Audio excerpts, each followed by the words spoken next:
The Purple Line is a community podcast bringing you in-depth conversations with diverse leaders in the public and private sectors. Whether you're a student looking to gather advice or a professional tuning in for valuable resources, our dynamic programming provides tips for all ages and backgrounds. I'm your host, Keith Fernandez, and this is The Purple Line. Dina Siegel Vann is director of the American Jewish Committee's Arthur and Rochelle Belfer Institute for Latino and Latin American Affairs in Washington, D.C. She previously served as UN and Latin American Affairs Director for B'nai B'rith International. Before immigrating to the U.S. in 1996, she was Political Affairs Director for the Mexican Jewish community. In her AJC role, she has traveled widely and developed a network of diplomatic and political contacts. She organized the first Latino-Jewish Leadership Summit in Washington, D.C. in 2001, and the National Conversation on the State of Latino-Jewish Relations in 2013. The Congressional Latino-Jewish Caucus was also founded largely due to her efforts. A regular contributor to the Spanish daily El País, Siegel Vann has received numerous awards for her intergroup and civil rights work. She graduated with a BA in English Literature from Tel Aviv University and holds an MA in Public Relations from the Newhouse School of Public Communications at Syracuse University. Dina, thank you so much for joining us today on the Purple Line, talking about Latino Jewish communities and how we build bridges between these two communities. In fact, for some people, it's both of their identities. I know that there are many people of Latino origin who are of the Jewish faith. But as someone, for example, who's been very interested in Israel since I worked in Congress for Congresswoman Ileana Ros-Lehtinen, I definitely, I've seen our two communities interact. But to give our audience a good sense of what you do, I'm going to read it out because it's a really impressive title. You are serving as a director of the Latino and Latin American Institute of the American Jewish Committee in Washington, D.C., where you pursue outreach and coalition building efforts with the Latino communities in the U.S., while at the same time strengthening ties between the U.S., Israel, and Latin America. Whoa, that is a lot. That is a big, big job. And I'd love to hear a little bit about what you do and also how you got inspired to be this bridge builder between communities, whether it's, in the U.S., whether it's internationally, and what motivates your work.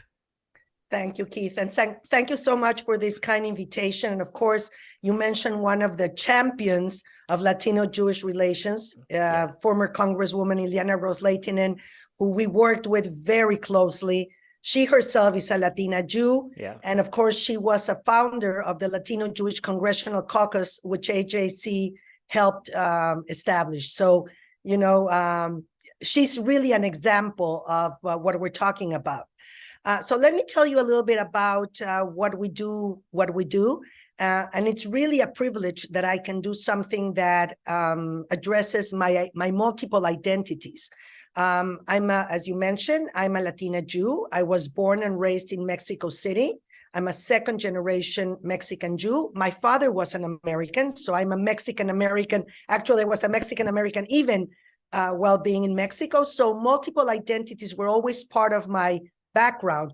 Being Jewish, there's 40,000 Jews in a country of 120 million inhabitants, also was always a challenge, but an opportunity to be a bridge builder. And that's what I think I've been. I've been a bridge builder between my different identities, between my different homelands, whether it be my native homeland, my current homeland, my ancestral homeland, which is Israel. And it's been really quite a journey. I've been doing this for the last, of course, as I said, since I was born, but professionally, I've been doing it for 40 years. And our institute, which is part of the American Jewish Committee was founded back in 1906 by a group of German Jews very concerned about the situation of Jews in Europe because of antisemitism. Nothing new under the sun, unfortunately, today. But these Jews, this committee of Jews, that's why it's called American Jewish Committee, understood that in order to be able to advocate on behalf of the Jewish minority, it was important to advocate for all minorities, that it was important that all minorities be respected and have an opportunity to really articulate their different identities. And that's what AJC has been doing. AJC has been addressing the strengthening of democratic values, of inclusiveness, of pluralism, of respect and dignity for everyone, and finding commonalities between different groups in American society and around the world.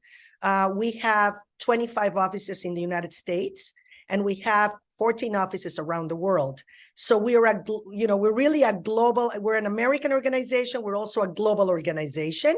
And in my case, we find shared agendas between the Latino and Jewish communities in the United States writ large, and we try to also find intersections with the Latinos countries of origin throughout the Americas. Spain and Portugal are also part of my portfolio, and we have 200,000 Latino Jews who were born, many of them born and raised in Latin America, now have found in the United States their homeland, and they're also part of this equation.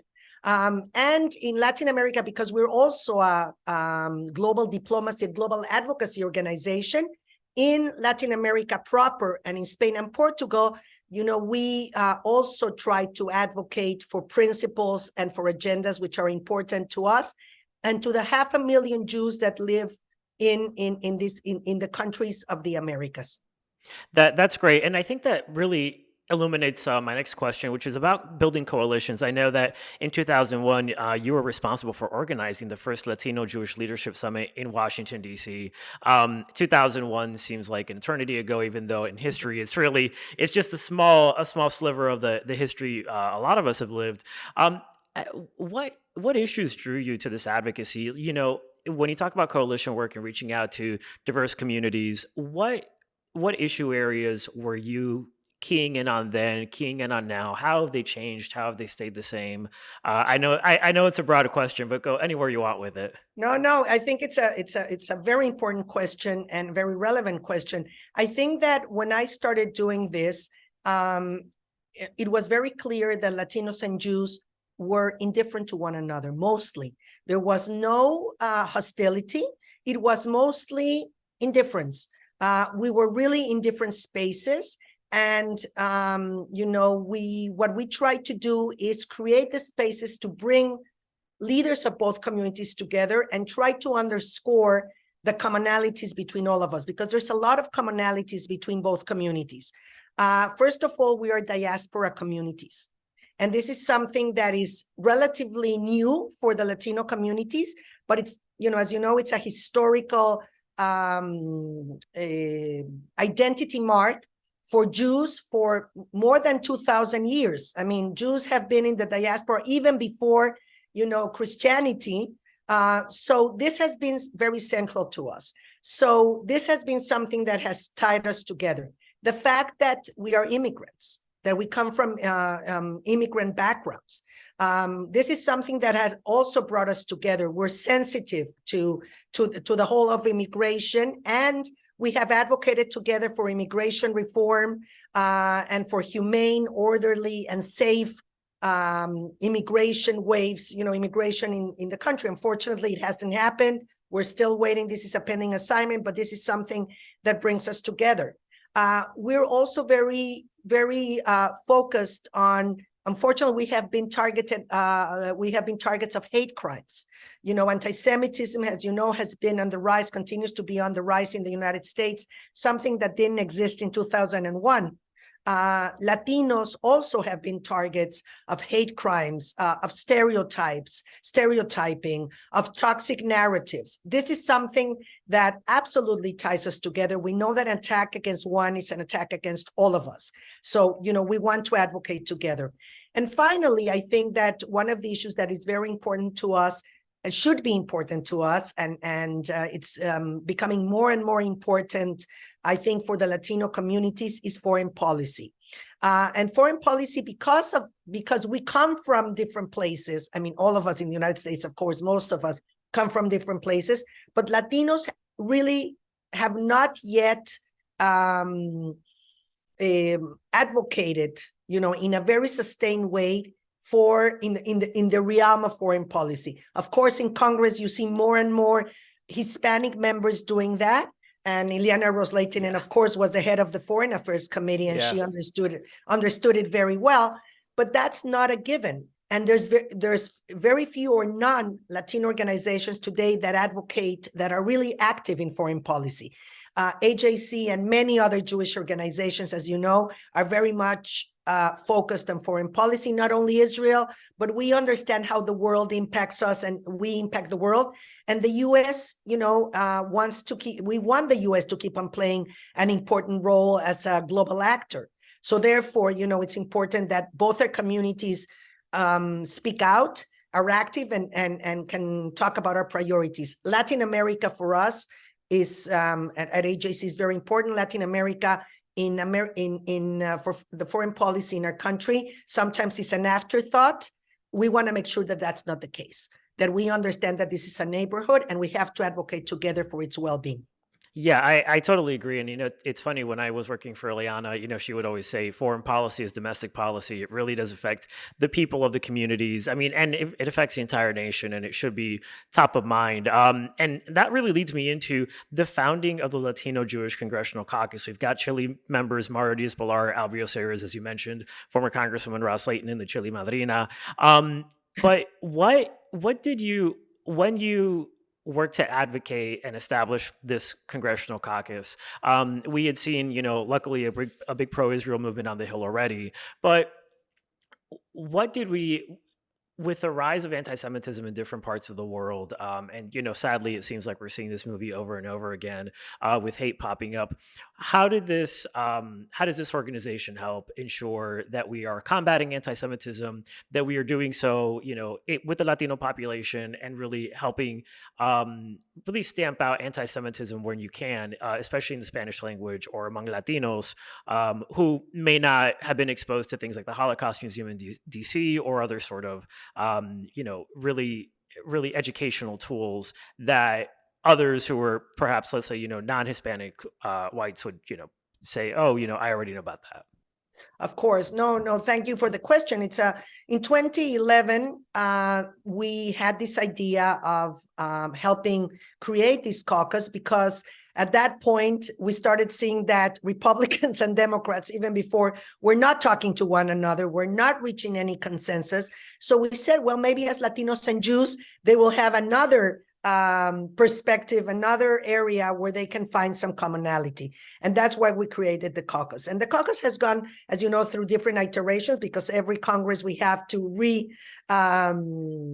register the caucus. And there's been people, for example, when we founded it, Congressman Elliot Engel was one of the co-chairs. He's no longer in Congress. So, Congresswoman Herrera Butler, who is now the Congresswoman, will not be in Congress. So we have changed this bipartisan caucus, but we generally have about 40, 50 members that add their names to this. And yes, one of the things that you were asking me, the difference between 2001 and today, yeah. I mean, definitely there has been, an evolution and an involution, because anti-Semitism is really a regression in that sense, unfortunately. Yeah. And we have had to advocate a lot about that.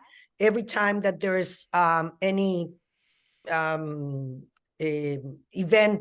anti-Semitic event, whether it be Pittsburgh or Poway or other areas, other places where we've seen violence against Jews, the caucus comes out and delivers a statement. But also, for example, in Chile, which is today for us a hotspot of anti-Semitism in the region. I don't know if people are aware, but there's a very small community, 20,000 Jews, and there's a very large Palestinian community, around 400,000, which no problem. Most Jews and Chilean Jews and Palestinian Chileans get along very well. But there's a small minority of Palestinian Chileans that have been quite hostile towards the Jewish community. It's not about criticizing Israel. It has to do much more with really crossing the boundaries into anti-Semitism, making the community become very vulnerable, etc. And the caucus has spoken out, wrote a letter to the State Department expressing concern. So I mean, it's the caucus has been really very active in trying to shed light on anti-Semitism in this area. Of course, you were talking about the Spanish-speaking, Latinos, Spanish-speaking and and not Spanish speaking, because you have someone like Nick Fuentes, who's of, as you know, he's someone that has espoused very, very, hardline, hardcore anti-Semitic conspiracy theories, etc. And he's of Mexican descent. But what we're trying to do in that sense is really expose the younger generation of Latinos, as you mentioned, to, for example, chapters like the Holocaust. Unfortunately, the new generations, don't have any memory about that, don't understand, why that happened and how dangerous it is not to only to Jews, but to humanity as a whole and to every minority. So we did something 2 weeks ago, which was quite significant. We took a group of CHLI fellows together with our AJC colleagues and with young Jewish leaders to the Holocaust Museum. We took them around. For many of them, it was the first time they were in the Holocaust Museum. And then we had a conversation to unpack all this. What does that mean? Why should we care? What are the implications for today? What does it mean to, when a minority, is devoid, the way they did it of its humanity, and then it becomes a target for extermination, which is what happened to the Jews, etc. And what we've seen also in the United States, also it calls against Latinos, etc. So this is the type of proactive work that we're trying to do to make sure that within the Latino community, the younger generations, there is much more awareness about this scourge. Yeah, and Dina, you touched on a lot of things I've been thinking about lately, because sadly we've seen anti-Semitism in the news recently with, acts against people of the Jewish faith. I mean, conspiracy theories, as you all mentioned. But I do feel like there's sort of when the media narrative recedes, people go, oh, but why is this work ongoing? Why is it important to keep this work ongoing? And it seems to me like it's really crucial to keep this to be a sustained sort of work stream to ensure that people don't forget, and they don't forget that there are anti-Semitic acts happening against people of the Jewish faith all the time in the Jewish community. Why is it, I guess the question is, why is it important to keep this going, even when we don't hear about it? Why is it important to ensure that we preserve the historical memory? I know that you mentioned taking CHLI fellows to the Holocaust Museum, but why should this be an ongoing part of programming versus just, oh, there's things sadly happening and reacting to it? Yeah, I think that when you forget the past, you are liable to repeat it. And we're seeing it today in Ukraine, and we're seeing it other places around the world. People who don't remember what happened only 75 years ago, 80 years ago, and we see the same type of behavior. So it's very important that we preserve this historical memory to prevent future behavior, similar future behaviors. We want to believe that as humanity we have learned, we have processed certain lessons that were very, very bitter, that cost the Jews it was 6 million Jews, but it was, I think, 40 million people that died during the Second World War, and we're seeing that continue in many parts of the world. So for us, it's very important that people remember this, and that not only they remember it as something, historical or devoid of context or something that doesn't relate to them, but that they understand that this affects us all, that at the end of the day, when there's anti-Semitism or anti-Latino sentiment or anti-Black sentiment or whatever, it goes against our democratic values. If we really value democracy in this country, you want to make sure that it continues to be strong and that all of us are included and that we raise everybody, then we have to speak up and be in this fight together. Otherwise, and that's what happened, when what we say that, it only takes one good person not to do something for bad things to happen. Yeah. Indifference is no option. There's no option. We all have to be involved in this fight. That's right. And I think that that really ladders into one of the things that I hope the audience is thinking about too, which is there are a lot of people out there who will say, I am not, I'm not Jewish or I'm not Latino or I'm not Asian. And so it doesn't really apply to me. And I think we've seen the lessons of history just show that, when hate comes for one group, it's going to come for us We've all. seen it. Yeah. Yes. And for those people who then say, okay, well, I want to get involved, like, how do you get involved in this? What is a way to combat anti-Semitism, combat anti-Hispanic hate, combat anti-Black hate, for someone who may just be sitting in their college dorm room and saying, "All right, I want to help, but how do I help?" I think that, today we have social media. I mean, Yeah, not all of social media is good. yeah, We know that social media, has two sides to it. yeah. But I think that, social media is being used for a lot of stuff. It should be used to speak up. I think there's a lot of organizations, whether in college, in the college campus, or elsewhere, organizations like CHLI, or the Congressional Hispanic Caucus Institute, or others, that, they're you're the public servants of the future. You're the officials, as now, use your space to speak up, use your words, use your voice, really to denounce in the stronger terms possible, what's going on. Try to meet members of different groups.